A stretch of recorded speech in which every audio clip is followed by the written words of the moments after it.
All right, Karen, so I promised you I was going to do a little video and host it up on YouTube, which is where you're watching this. So let's just do a quick little drive through CRM. As you can see, I'm already opened up to one of the records for an account that's yours. It says up here, TGI customer. Has the last primary contact that was put in there, and it shows you as the owner up here in the top right corner. Also make a note that this record is an account. In order for it to be an account, it has to start out as over here where it says draft. We create a draft when we have very basic and limited information about this potential prospect. We may have only an address and a phone number, a phone number, and a contact. Or if you're visiting an account and you happen to see a piece of equipment there, you don't know if it's tied to a lease, and you don't really have enough information yet, so you keep the record in its initial stage, which is a draft. When I click on draft here in the left menu column, a new screen is going to open up. You may see it says My Open Drafts on your computer. Over here, just above, you click New, create a new lead record. Now, a lead and a draft are essentially the same thing, but don't get confused with the word lead because it can be very deceiving. It should really only show you the word draft everywhere. That should say new draft because that's the new initial limited record. When you're filling out a draft, which again, I know it shows it as lead, you have some criteria. Everything with these little red asterisks is mandatory in order for you to create this draft. You have first name, last name, phone number, but you'll also notice over here that you have these bluish stars or the plus signs. Everything red has to be filled in order for the company name, in order for the draft to be saved as a record.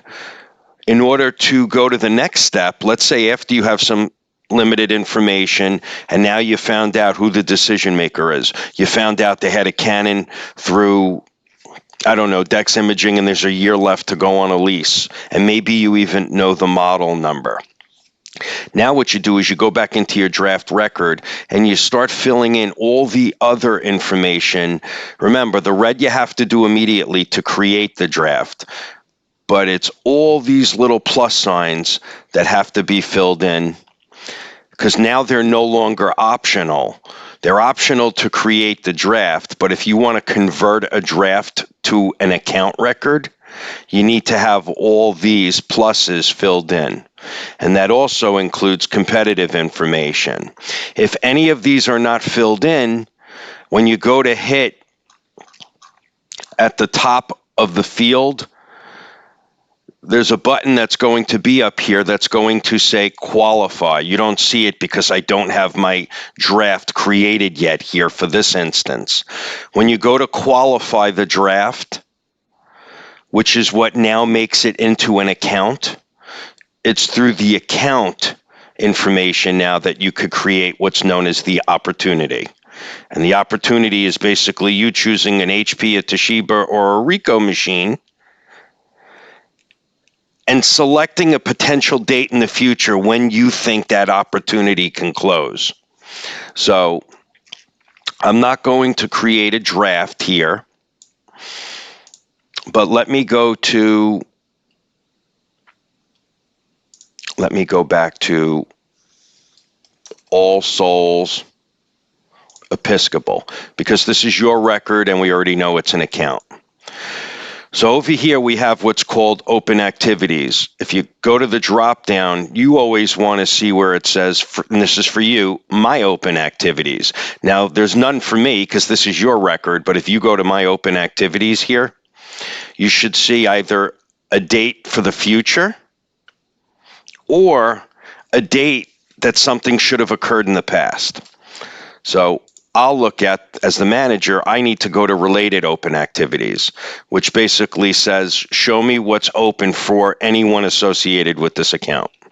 So let's take a look here for Again, you'll be seeing this as my open activities, these two records. It says the due date is 9/19/2023. So this is already 3 months past due. If I click on the record, it just says 3 employees. I don't believe you entered this, somebody before you. It looks like Becca, our new NBD rep who had left us recently, and I think she's also coming back now, she had made this record and recorded it in the past. So this means that this was due a follow-up 3 months ago. But since you've been speaking to somebody recently, we want to update this. For starters, this is due in 7 years from now, a potential future appointment, as you could see here. First thing we want to do is let's get rid of this record altogether. If I select here and put a check mark, and then I go up to the 3 dots right here next to edit, I could hit cancel, close the appointment. Now I have an option. I could select completed, which isn't true because this didn't happen in 7 years from now. So let's just get rid of this and keep our open activities clean. Cancel it, hit close appointment, and it goes away. Now we have this record that we want to update. What I would do is, and also let me take a quick step. If Tim Carr here is no longer the contact, hit the X, delete Tim, hit search, and put in new contact. Over here, fill in all the criteria. Everything with a red star is mandatory. Then hit save and close. Let me hit cancel. Let me see if I could get off this record now with because I know Tim's name I just removed. But if I hit refresh, let's see if Tim's stuff, yeah, Tim's still there just for the moment. But I would ask you, if there's a new contact, delete here and then put a new contact in. You see over here, if Tim Carr happens to still be there and you're talking to Susan Smith, who's the administrator in the church, what I would do on the right side is I would scroll to contacts and let's add a new contact here and leave Tim Carr alone, should Tim still be there, and also a contact. So you could add a new contact or you can replace Tim Carr and add a new contact that way. But I'm not so much worried for the moment about primary contact, but be conscious of it because contacts change and you want to make sure you have the new and current contact with their email address, because when the company runs campaigns, we want to know it's going to the right person at the right updated email address. But now let's go over to open activities. And again, on your screen in the drop down, make sure it says my open activities, because you'll actually see this one record now. Click on subject 3 employees. What I would do, since it's already in your name, is I would change the due date. Yesterday was the 14th. I believe that's the day you spoke to that person. It was either Wednesday or Thursday you spoke to them. Let's assume it was Wednesday the 13th. Let's hit select, change that date. You could change the time if you want or just leave it as 8 a.m. That's up to you. What I would do is I would change the subject to spoke to Susan Smith. She inquired about a buyout, felt paying too much. So this is from 2 days ago. You're updating it. But what I would do is I would then scroll down. Here's the section with notes. Hit 1 or 2 spaces, because everything we record, we start from the top line. And remember, we don't need to put a date in it. Auto timestamps it. So what you may say is, customer inquired about a payoff because they felt that the lease was too expensive. I spoke to customer, meaning you, Karen, or you could put in I spoke to Susan, or I spoke to Linda, whoever. I spoke to customer and we agreed to investigate current costs and usage to see if a new deal is feasible now. Get with Darren and look at copy of current contract and invoices, which you know we received yesterday, and then get back to Linda or Susan or whoever that person is. Then what I would do is I would scroll down to the next follow-up step. It's either a follow-up phone call, and also remember, it doesn't just have to be a phone call. We use this section if we're sending an email to somebody and doing a follow-up email. So here, it's not an appointment because you don't have a fixed date and time to review it or to meet with them. So here is where you go, email the person's name, email Susan Smith about my findings regarding current usage and costs. Maybe you get back to them on Monday. It automatically puts it in at 8 o'clock.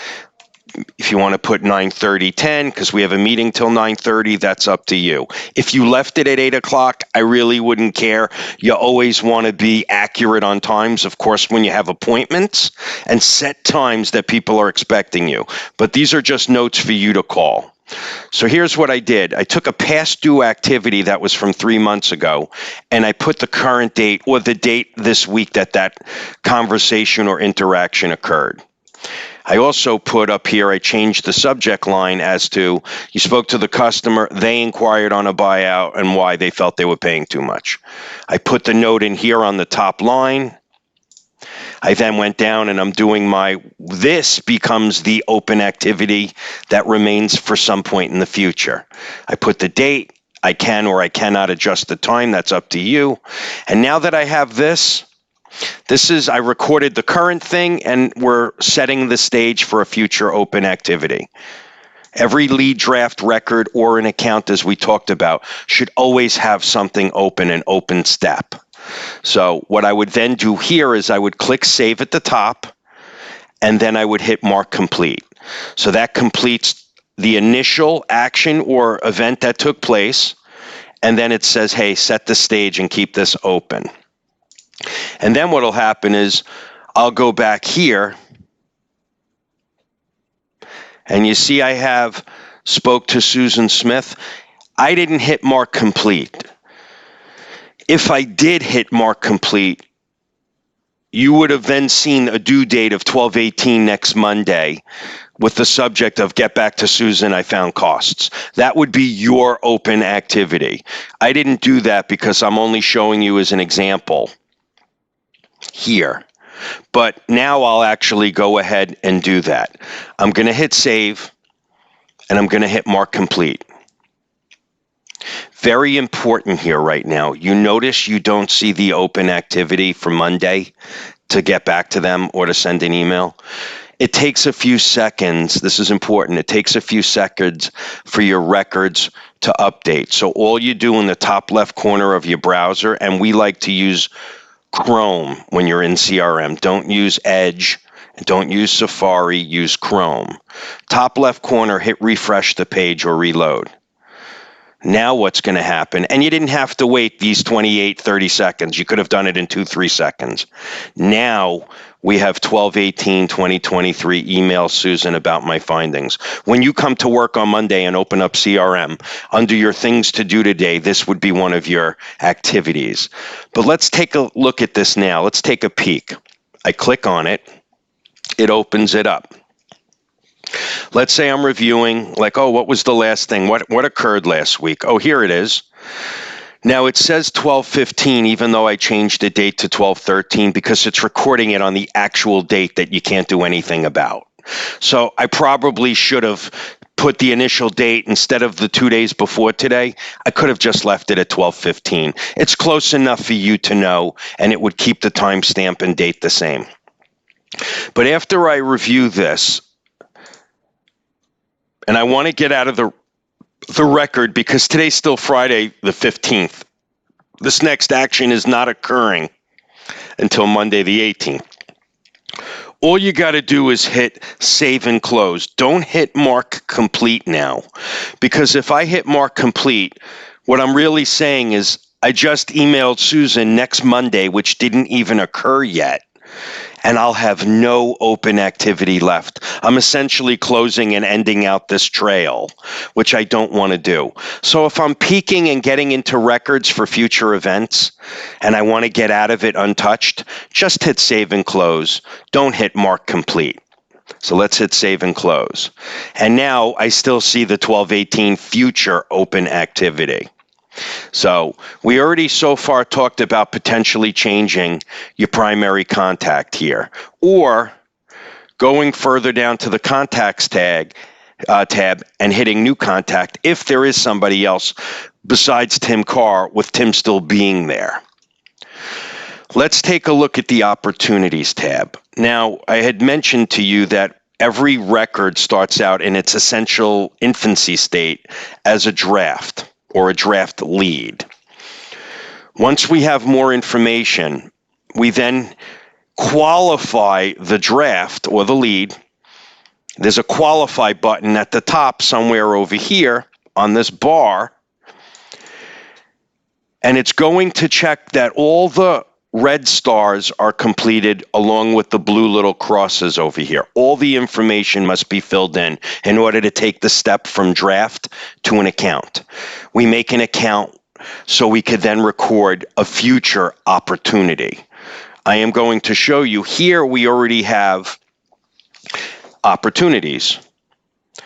So here, if we scroll left and right, it looks like we won. The status of the opportunity was won because this was the machine that's on site now. That was closed on July 30th, 2019. Now, the system automatically generates, when we win deals now, it automatically generates future opportunities for you based on the time that you put in of the current opportunity that was won. Here it says 10/20/2023. Now, this was actually about 2 months ago that we thought we would get this upgrade. What happens is CRM automatically creates an opportunity to be 12 months prior to the end date of the machine that was sold. So if we won this in 7/30/2019, and this was a 60-month lease, the lease officially ends July 30th, 2024. But what's going to happen is the new automatic opportunity that's going to get generated is going to generate it for 7/30/2023, the 1 year before. It's kind of reminding you, the system, that, hey, this lease is due in a year, even though you'll be working it at various points in time. Now, I already know we can't close this deal 2 months ago. And you and I, since we've been talking about this count, see that the only way this real upgrade works is that if we really get with it ending in July or August of 2024, I had mentioned to you that it actually ends in August of 2024, which means even though we won it on 7/30, we probably didn't deliver it until middle of August 2019, which is why the leasing report in IMS shows the end date of August 2024. So somebody somewhere had to change and manipulate this date earlier to 10/20/23. But you and I know that right now we're going to have to push this out into 2024. And it also shows that it's an open opportunity. As your manager, when we sit down and we review activities and we review opportunities, I look to see what's associated with each rep and what's open. Then I look to see when's the potential close date. So here, even though this has nothing to do with you because you didn't create these, I'd be sitting with you and I'd be saying, hey, Karen, we're showing that we're going to close an opportunity 2 months ago, which means the opportunity has now gone past due. There's a section in CRM called Past Due Opportunities. You click on Opportunity tab here on the left menu, and then the opportunities. Go to My Past Due Opportunities. It'll be one of them here for you called My Past Due Opportunities. In my case, I actually have, and it's unacceptable, 351. Now, with me reviewing with you on a weekly basis, this would never occur because if one or two straggled beyond us, we would always be able to get that current. But for yours, All Souls, let's get back into that record. Let's go into this opportunity by clicking over here and changing the date to a future point so we get it away from being past due. Now, I think for whatever it is we're starting to see, with the lease ending in August, maybe we close this in June, 2 months prior, so we don't have a high UTK. So I'm going to put down June 24. I'll put down somewhere between the week of the 16th to the 21st, let's say the 18th. I'm just choosing some midpoint of June when I think there's a shot I'm going to close this deal. And now I could hit save and close. Whoop. It says opportunity type. I have to put that in. Well, it's probably just copier related, so we would select TGI hardware and hit save and close. Nothing else is flagged. And now you don't have a past due opportunity. This says June of 2024. Now, if this was a different record and you had something that said June of 2024, I'd be sitting there saying to you, where are we at with them? Is there anything we could do to maybe wrap it up for the end of the year? Can we push this forward? Maybe not June. Maybe it ends, we close it in January. Those are just the discussions that you and I have when we're reviewing prospect records, when we're reviewing existing accounts. So I just wanted you to get an idea of, we create lead drafts. We then convert them to accounts when we have additional information and can create the opportunity. And we select a point in the future when we create the opportunity. And then here we're working with activities because every record, whether it's a lead draft or an account, should always have something open for the future. So hopefully this gives you a little bit of a good overview to help. If you need to see something additional, let me know. We'll take care of that.